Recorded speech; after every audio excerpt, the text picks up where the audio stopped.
many candidates have cleared CDS 2 2023? चलो थोड़ा थोड़ा सा और आगे आते हैं. How many candidates have appeared for CDS 2 2023? RTI file की गई थी, हमारे पास एक्यूरेट नंबर्स हैं about the previous 2 attempts of CDS exam. तो इस बार अनुमान लगा सकते हैं जिस तरीके से ट्रेंड हम देख रहे हैं, अराउंड 1,30,000 लोगों ने अपीयर किया होगा. And how many candidates have cleared it? आप बोलोगे कि पीडीएफ में रोल नंबर मेंशन है, just let us count it out.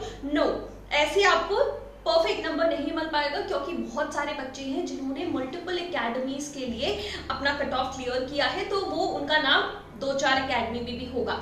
So formula लगा के एक्सेल शीट में वगैरह रिपीटेड रोल नंबर्स को डिलीट करके अगर हम देखें तो approximately 6,900 candidates have cleared CDS 2 2023 exam. Percentage calculate करते रहना, but I want you to listen something only for 10 minutes. I want you to feel something. I want you to feel and listen something which I guess you haven't heard of or felt of till date. I want कि आप दोनों emotions को है ना unattached होकर देखो. The people who have cleared the exam, people who haven't cleared the exam. है ना, अचानक से दो कैटेगरी में लोग पता नहीं कहां से बट गए. Till date there was a single category of people who are preparing for CDS. Now people are talking about someone has cleared the exam, someone has not cleared the exam. अचानक से ये दो category. But I want you to be unattached. Feel करो, अगर exam clear किया है तभी भी, नहीं किया है तभी भी, because this is not the destination और ये एंड भी नहीं है. तो ज्यादा ओवरवेलमिंग वाली फीलिंग मत लाना. I want you to feel something, mixed emotions. अब इसको है ना सुनना बहुत ध्यान से. बात ये है कि सक्सेसफुल होना आपकी ही जिम्मेदारी थी. ऐसे सोच सकते हो ये आपकी ड्यूटी थी. It's not the random thing which happen to these 6,900 people and not you. इस सक्सेस पर है ना बहुत कुछ डिपेंड कर रहा था यार. आपकी खुद की ग्रोथ तो है, लेकिन पेरेंट्स का प्राइड. हालांकि आई शुड नॉट से एनी थिंग अबाउट पेरेंट्स, क्योंकि आप उनके टच में हो, या तो आप उनके साथ रहते हो, या अगर नहीं भी रहते तो रोज़ बात करते हो शायद. तो you better know your chemistry with your parents and you better know कि उनको किस हद तक खुशी होती, प्राइड फील होता. तो ये इमोशनल हैक्स मुझे आपको नहीं देने. That you know better. देखो, मुझे ये भी पता है कि सीडीएस एग्ज़ाम की तैयारी और इसे क्लियर करना बहुत लोगों के लिए एक जंग भी थी. मैंने अपने स्टूडेंट से फ़ोन पे भी बात करी है. बहुत लोगों के लिए खुद को प्रूव करने की ये बात थी. एक आखिरी मौका था. मुझे पता है बहुत सारी लड़कियों से मैंने बात की थी कि उनके पास ये लास्ट मौका था. उन्होंने अपने माँ बाप को कह रखा था कि ठीक है, इस बार एग्ज़ाम क्लियर नहीं हुआ ना तो करा देना शादी, लेकिन इस बार मुझे मेहनत करने दो, ये आखिरी मौका मुझे लेने दो. बहुत लोगों के पेरेंट्स डिफेंस के लिए भी कन्विंस नहीं होंगे, या तो हाई लेवल के एग्ज़ाम के लिए कन्विंस नहीं होंगे. वो उन्हें बोल रहे होंगे कि यार प्लीज़ सेटल फॉर लेस. ये क्या बार बार तुझे क्लियर तो हो नहीं रहा एग्ज़ाम, तो क्यों तुझे इतने अटेम्प्ट्स देने हैं, अपना पैसा, अपना टाइम, अपना करियर सब कुछ बर्बाद करना है. इट इज़ बेटर कि कोई छोटी जॉब या एग्ज़ाम क्लियर करके बैठ जाओ. But you fought with them, you fought with your self कि मुझे ये मौका दे दो. एंड जिनका एग्ज़ाम क्लियर नहीं हुआ उसके लिए दैट थिंग क्रैश्ड. चलो छोड़ो, ये सारी बातें छोड़ो, अब की बात करते हैं. ये तो हो चुका है ना. बहुत लोगों से मैंने बात की, किसी को माँ बाप से बात करने की हिम्मत नहीं हो रही है, किसी को खुद से ही कॉन्फिडेंस उठ चुका है, कोई डिप्रेशन में आ गया है धीरे धीरे, और अब कोई है ना कह रहा है कि मैंने बहुत मेहनत कर ली, इससे ज़्यादा मुझसे नहीं हो सकती है. तो तुम सब सुनो मेरी बात ध्यान से. ये जो तुम्हारे साथ हुआ है ना, तुम एक्चुअली यही डिज़र्व करते थे. ऑब्जेक्टिवली चीज़ों को सोचो, एक्सेप्ट करो. देखो, कहीं भी चले जाओ ना, आपके पास हमेशा से दो रास्ते होंगे. पहला रास्ता होगा जो जहाँ पे तुम्हारा डेस्टिनेशन है, वहाँ तक जाने का रास्ता आप अनुमान लगाते हो, स्टेप्स को ब्रेक डाउन करते हो और उन स्टेप्स पे कंसिस्टेंटली चल के छोटी छोटी विंस को एंजॉय करते हुए एंड ढक you get the grand success जिसके लिए आपने पहला स्टेप लिया था। ऑफ कोर्स दिक्कतें इसमें बहुत सारी आएंगी, है ना। कभी टाइम मैनेज नहीं होगा, कभी मोटिवेशन मैनेज नहीं होगा, लेकिन ये सारी चीज़ें पता है सीख ली जा सकती हैं। There are so many things, so many problems related to human evolution. by default हमारे जीन्स में नेगेटिविटी है। हम जहाँ से आए हैं एप से, वो लोग जंगल में रहते थे और जंगल हमेशा एक सर्वाइवल कंपटीशन रहा है ना। थोड़ा सा ध्यान गया और आपकी जान गई, तो वही जीन्स हम आगे भी कैरी कर रहे हैं और उसी नेगेटिविटी से हम वायर किए हुए हैं। But you should not forget कि वी आर नाउ ह्यूमंस। हमारे पास बहुत सारी सुपर पावर्स हैं। ये जो टाइम मैनेजमेंट, डिसिप्लिन, ये सारी चीज़ मैंने बोली ना, इससे हमें ऊपर आना है ना। ये चीज़ हम सीख सकते हैं अपने मेंटोर से, जो लोग इन एग्ज़ाम को क्लियर कर चुके हैं उनसे, या तो there are so many people who are so much successful in their life, जो सक्सेस अनबिलीवेबल भी लगती है। लोग कहते हैं टू डू लिस्ट बनाओ, don't do to do list बनाओ, क्योंकि एग्ज़ाम ना क्लियर करने का रीज़न सबसे बड़ा ये होता है कि हम बहुत सारी ऐसी चीज़ें कर चुके हैं जो हमें नहीं करनी चाहिए थी। तो अगर हमने डोंट डू लिस्ट बनाई होती तो शायद आज एग्ज़ाम क्लियर हो गया होता। 10x रूल है ना, कि इतना इंटेंस एक्शन लो ना कि अगर आप उस इंटेंसिटी से भी सक्सेस नहीं पा रहे हो, अगर उससे थोड़ा नीचे भी आ रहे हो, then it is a way larger than so many people out there. 10x rule, law of attraction, it is about intention, power of subconscious mind, it's everything is in your mind. वो कहते हैं ना कि आपके size of brain पे चीज़ें depend नहीं करती, बट साइज़ ऑफ थिंकिंग पे बहुत सारी चीज़ें मैटर करती हैं। उस सबकॉन्शियस माइंड का जिसने सही तरीके से रीसेट और रीप्रोग्रामिंग कर ली, उसके लिए कुछ भी मुश्किल नहीं होता। पावर ऑफ कंसिस्टेंसी हो गया, पावर ऑफ डिसिप्लिन हो गया, ये सारी बातें जो अनरियल लगती हैं, बस सुनने वाली चीज़ लगती है, वो एक्चुअली वर्क करती है यार। फॉर्मूला बहुत सिंपल होता है। हमें चीज़ों को, कंसेप्ट्स को, जो एग्ज़ाम में आने वाला है उसे अंडरस्टैंड करना है, उसे रिवाइज करना है, ब्रेन में उसके फुटप्रिंट्स क्लियर होने चाहिए, उसमें फिर आप अपनी क्रिएटिविटी लगाते हो, फिर अपने आप शॉर्टकट्स बनते रहते हैं। You don't have to seek for someone कि कोई शॉर्टकट बता दे, आप खुद ही शॉर्टकट बना लोगे और आप भी एक पॉइंट ऑफ टाइम पे कहोगे कि मैंने भी सीडीएस का एग्ज़ाम शॉर्टकट से निकाला है। चलो भूल जाओ, किसी और की बातें नहीं करनी, किसी रैंडम थर्ड इंसान की बात नहीं करते, मैं खुद की बात बताती हूँ। मैंने क्यों एग्ज़ाम निकाला, मैंने कैसे एग्ज़ाम निकाला। I am not the very होशियार बच्चा इन द बैच, या मुझे सारे सब्जेक्ट्स आते हों, समझ आते हों, पसंद हो, या हमेशा से अच्छे मार्क्स आते हों, ऐसा कुछ भी नहीं हुआ है, कभी भी नहीं हुआ है। But why I clear exam every time.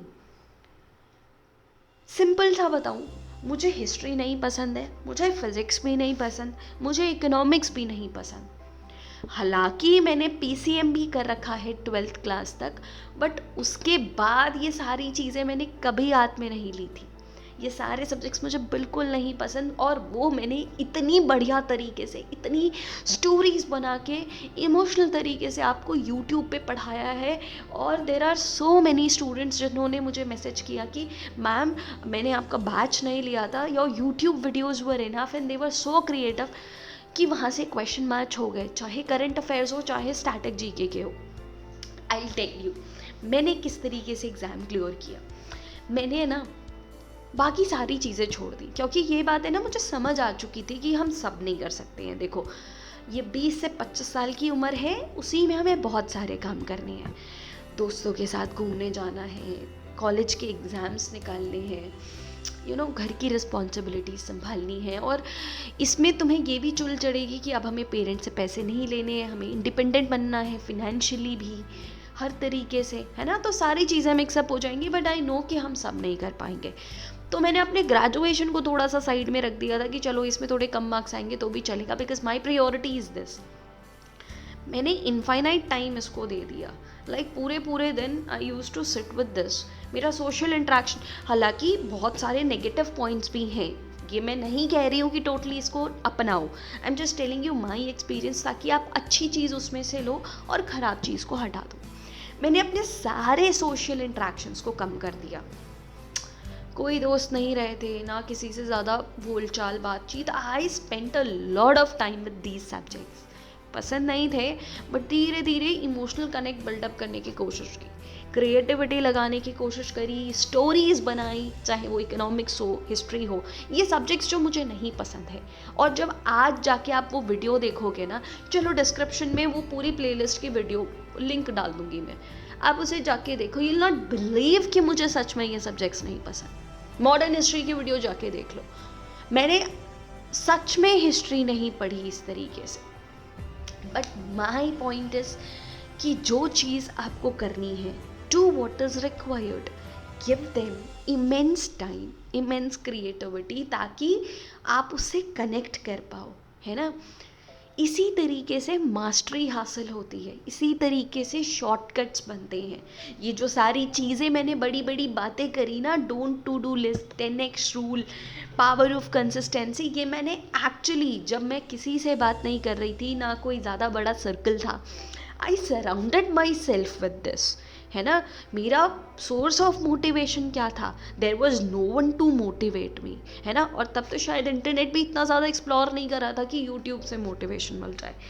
It was these books, it was these literature which I read and implemented in my life, and trust me, graph है ना बहुत ऊंचा चला गया था। इट इज़ जस्ट, पता है, any one can clear the exam, just there are certain things to do which you need to do, और एग्ज़ाम क्लियर हो जाएगा। अच्छा, आपको बेसिक साइंस बताती हूँ, प्लेन की बात चल रही थी ना, बेसिक साइंस बताती हूँ। प्लेन उड़ता है, ठीक है, उड़ता है, फिजिक्स में हमने पढ़ा था कि 4 फोर्सेस लगती हैं, ऊपर लगता है लिफ्ट, नीचे चलती है ग्रेविटी, आगे लगता है थ्रस्ट, पीछे लगता है ड्रैग। अब मेरी बात सुनो, इन चारों फोर्स को है ना बैलेंस करना पड़ता है। प्लेन को उड़ना है तो ऊपर लिफ्ट से, लेकिन नीचे की ग्रेविटी भी तो काम कर रही है जो उसको नीचे पुल करने की कोशिश करेगी। तब प्लेन की कैप्टन को क्या करना पड़ेगा, उस लिफ्ट को एग्जैजरेट करना पड़ेगा, और उस ग्रेविटी को नलिफाई करने के लिए, है ना, इतनी ज़्यादा लिफ्ट पैदा करनी पड़ेगी कि ग्रेविटी को वो काउंटर कर सके, राइट। उसी तरीके से प्लेन को बढ़ना है बहुत स्पीड से आगे, बहुत ज़्यादा थ्रस्ट के साथ, लेकिन पीछे ड्रैग भी तो उसे खींच रहा है ना। तो उसे काउंटर करने के लिए कैप्टन को थ्रस्ट बहुत ज़्यादा बढ़ाना पड़ेगा, इज़न्ट इट। सो जो ये बेसिक साइंस है, ये 4 फोर्सेस जो हैं, जो प्लेन को नीचे खींचने की कोशिश कर रहा है, जो प्लेन को पीछे खींचने की कोशिश कर रहा है, तो कैप्टन को अकॉर्डिंगली मैनेज करना पड़ता है, कैप्टन को अकॉर्डिंगली फोर्सेस को कहीं कम कहीं ज़्यादा लगाना पड़ता है। तो मेरे दोस्त, how are you not relating this basic science to your life? Your life is a plane and you are the captain of your plane. अगर नीचे खींचने वाले फोर्सेस ज़्यादा एक्टिव हो गए हैं आपकी लाइफ में, चाहे फिनेंशियल लैकिंग की वजह से हो, चाहे कोई भी XYZ रीज़न हो, आपके घर पे कुछ हो गया हो, या जॉब चल रही हो, या असाइनमेंट्स चल रही हो, ये सब ग्रेविटी का काम करते हैं, ये सारे ड्रैग का काम करते हैं, ये जो डिस्ट्रैक्शंस हैं, ये सब आपके प्लेन को, आपके लाइफ ऑफ प्लेन को नीचे और पीछे खींचने की कोशिश करते हैं। But there you can not complain कि मैम ग्रेविटी ज़्यादा है, ड्रैग ज़्यादा है। You have to counter these forces by increasing lift and increasing thrust. There will be no point of time कि ये forces, जो negative forces हैं, वो cancel out हो जाएंगे. It will not. वरना फिर बेसिक साइंस हट जाएगी और plane will not be able to fly, your life will not be able to take off. समझ आ रहा है? सो मेरे कैप्टन सुनो, फोर्सेस को अकॉर्डिंगली मैनेज करो, सब हो जाएगा। और जैसे मैंने कहा, मैं बहुत ज़्यादा स्पेशल काम नहीं करती हूँ, मैं बस ये काम करती हूँ कि कंसेप्ट्स जो सामने हैं उसे बहुत ज़्यादा सिंपल कर देती हूँ एंड क्रिएटिव, ताकि वो आपको पसंद आए, है ना। पढ़ना आपको पड़ेगा, है ना, लेकिन इस चीज़ का जो टाइम सिंप्लीफाई हुआ है ना, that is helping you out the most. बाकी एग्ज़ाम तुमने ही क्लियर करना है ना। एग्ज़ाम तुम्हारी ही बदौलत क्लियर होगा and you are the captain of your exam, your life. So next step accordingly रहना। I am ready to help। मेरा नेक्स्ट कोर्स भी आ चुका है, रफ्तार बैच ऑलरेडी लॉन्च हो चुका है और उसको मैंने और भी ज़्यादा ज़ोरों शोरों से अब प्रिपेयर किया है ना। We always improve, right? So do I, मैंने भी इम्प्रूव किया है। सो भाई, CDS1 2024 is your chance, take it. खुद पढ़ने से डेफिनेटली होगा। एक्चुअली खुद तो हर जगह पढ़ना पड़ता है। It's like Uber driver, I am just your Uber driver, कि आप आसानी से पीछे कंफर्ट से बैठ सकते हो and I can help you to reach the destination. But उस ऊबर को आपको ही हायर करना पड़ेगा, उस ऊबर को आपको ही बताना पड़ेगा कि आपको कहाँ जाना है, and rest up to you. Bye.